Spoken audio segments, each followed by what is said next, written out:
Panel, over the last 15 years or so, how relevant have the Construction Best Practice Programme KPIs been in achieving your organisation's objectives?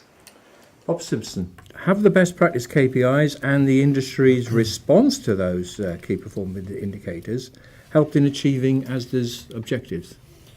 Well, the simple question is they have. Whether the two are aligned or were aligned initially, I wouldn't like to say really, but certainly from the health and safety, from a cost reduction, from a way of working, then there certainly has been embedded within what we've tried to achieve and what we've tried to do.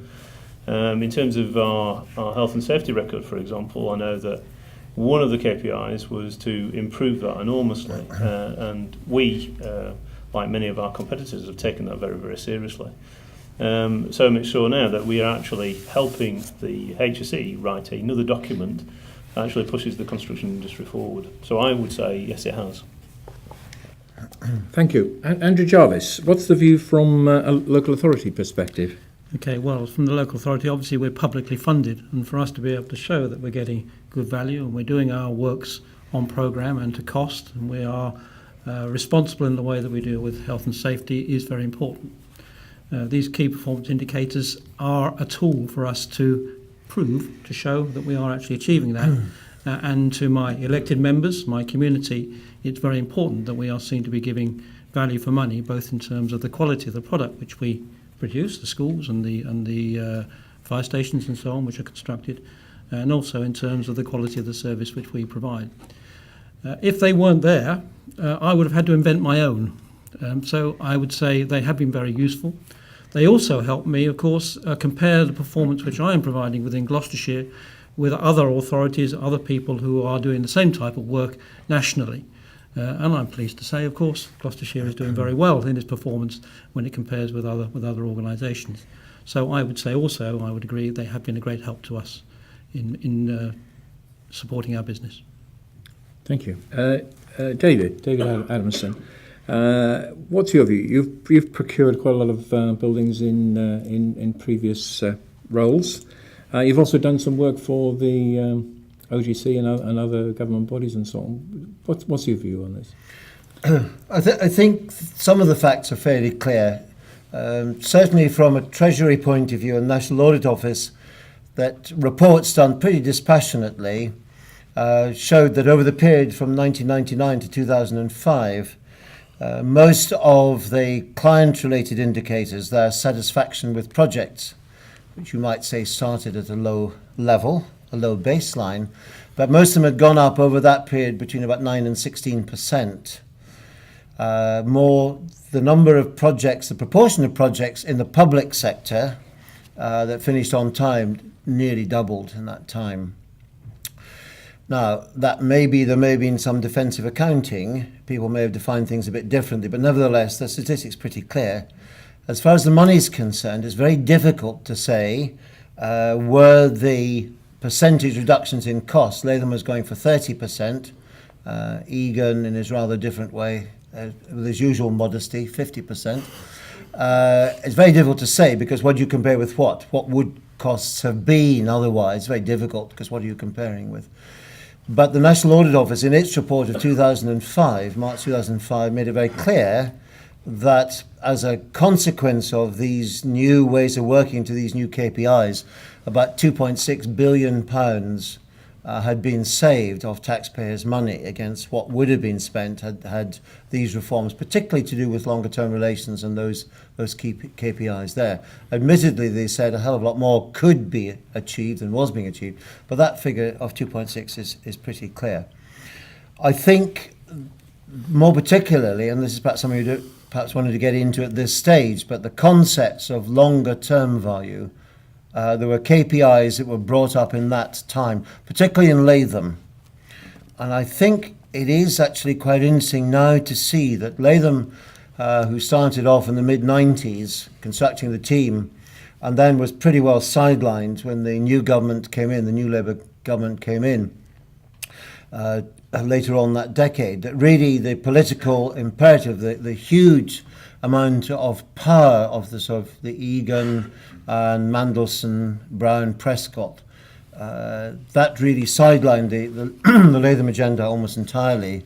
But actually now, when you see where the influences come, it's back to those Latham ideas of partnering, of teamwork, of openness, of having managerial type of contracts, not the Egan, much harsher direct client to contractor relationship one-on-one.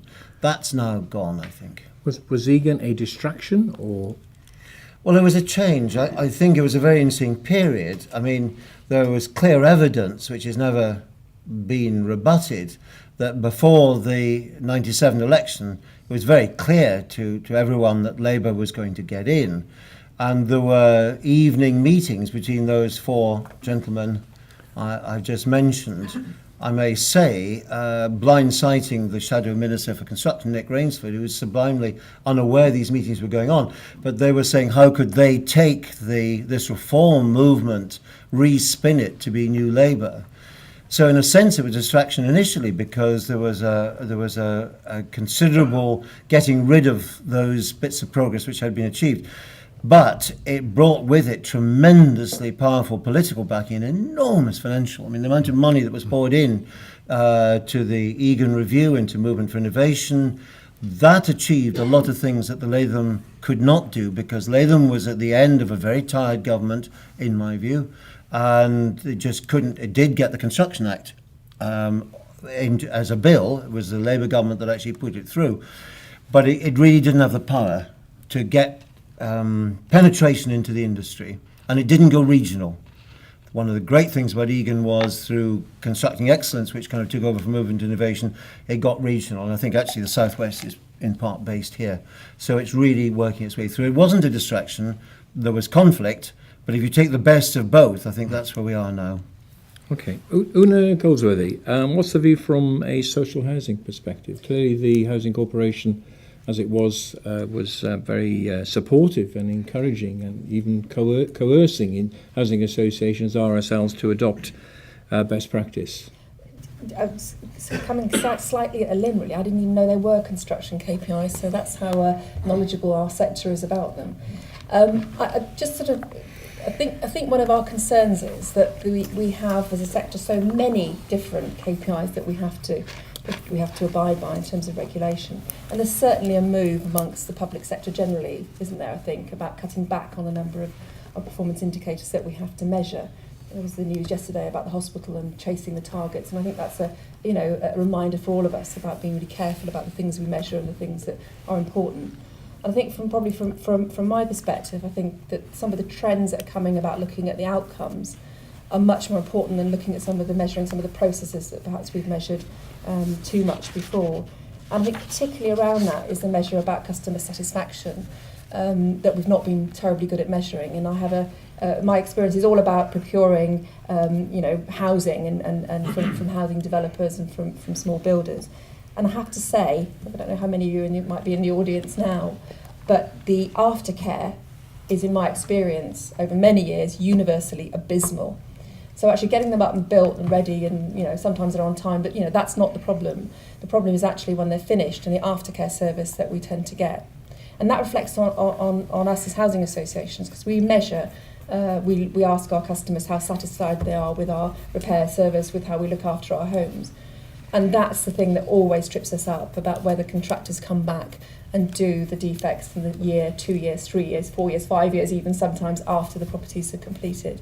So I think that's a real problem. And I think the other thing is, it's all very well measuring client satisfaction on completion, but we need to come back in 1 year, 2 years, 3 years, 4 years down the line and then see how happy we are with the building. Because it's only after that time you actually see, have there been failures, how's the building worked in practice. And I think that's something as an industry we need to do much more of.